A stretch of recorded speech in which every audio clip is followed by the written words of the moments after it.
Okay, here she is in all her beauty. 1964 Falcon. I'm going to try to go through it with a fine-tooth comb, and as I said, show all her beauty and any flaws that I know of. It is pretty dirty, but first thing I'm going to show you is this little crack in the paint right. Oh, crud. Can't see it. Okay, maybe a better view. Just can't see it. What the hell? This is embarrassing. Alright. This little crack right here happened when I put the radiator in and it was too tall and it hit. Okay, walking down the driver's side of the car.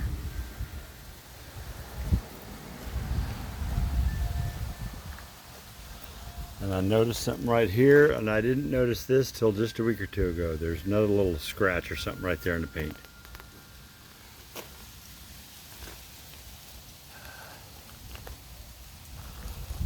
There's a little boo-boo where I think somebody had an air hose and it dragged across.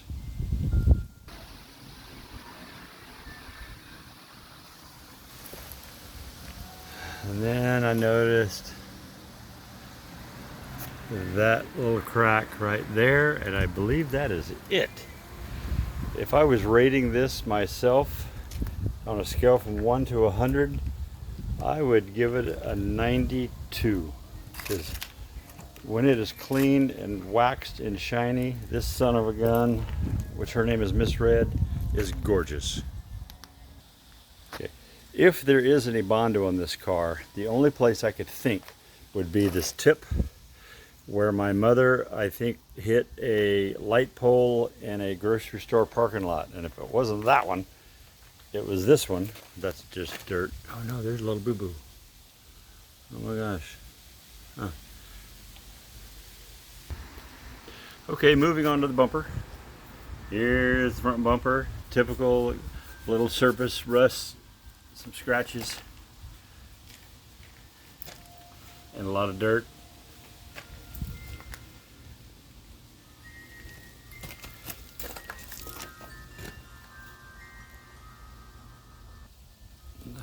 One day washing it, I realized this is loose. Oh hell! There we go. Got it. Here's where the antenna is supposed to go. It needs a new gasket. Windshield is in great shape.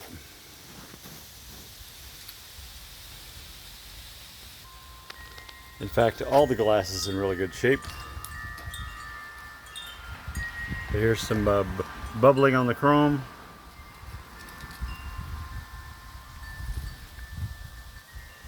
The top is awesome.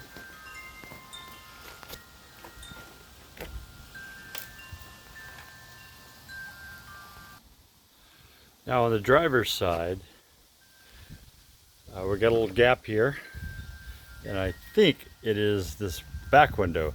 These back windows are hell. It actually takes two people to roll them up. One person to grab it and pull it up, and the other person to roll the window crank. Okay, now we're on the inside. This window crank is missing. It's sitting over on the seat to the passenger side. And here's the dash. It's absolutely gorgeous.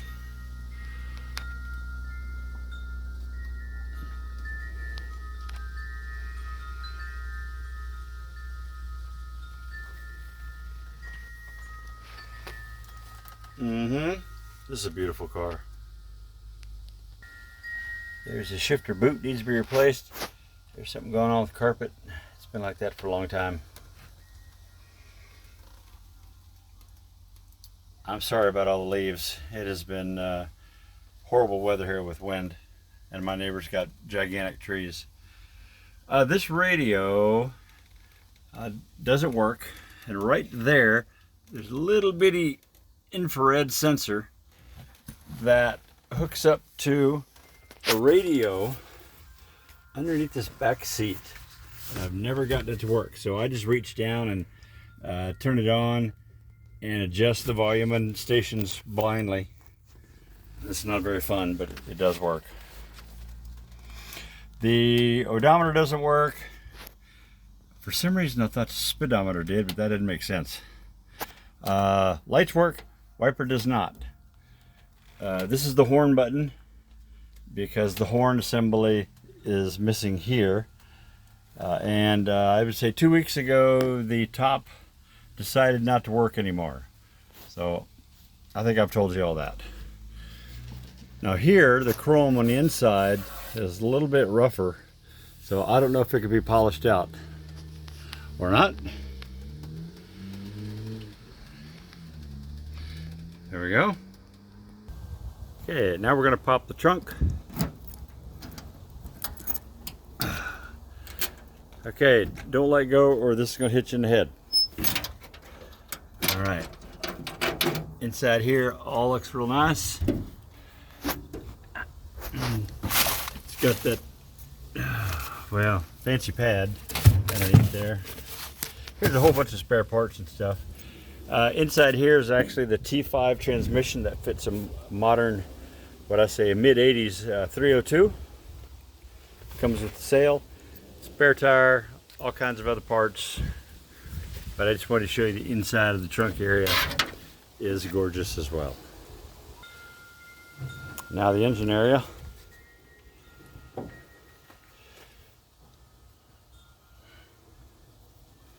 Still has the original generator, and I have added new parts when I was working on it recently.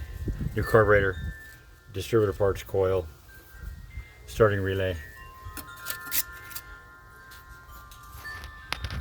And again, that's just dirt. The brakes are hell. There's a master cylinder. I'm telling you right now, the brakes are absolute hell. Okay, here's the most embarrassing part about this whole project. I wanted to put this radiator in, and it didn't fit. So I ended up having to cut it with a saw. I cut this bracket here to make it fit.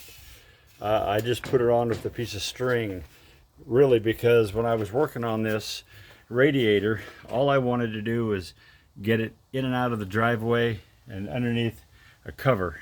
Its own little carport. So I think that's about it. Here's the bottom side of the hood. I don't know what the heck all this is about. It's not like that's just surface rust, but it looks like something was slinging off of the belt. Anyway, I sure hate to get rid of this beauty, but I really need to. It's been in my family since '72, and it's the first car I learned how to drive. Oh my gosh, this is going to be a sad time. Okay, now I'm underneath the front end.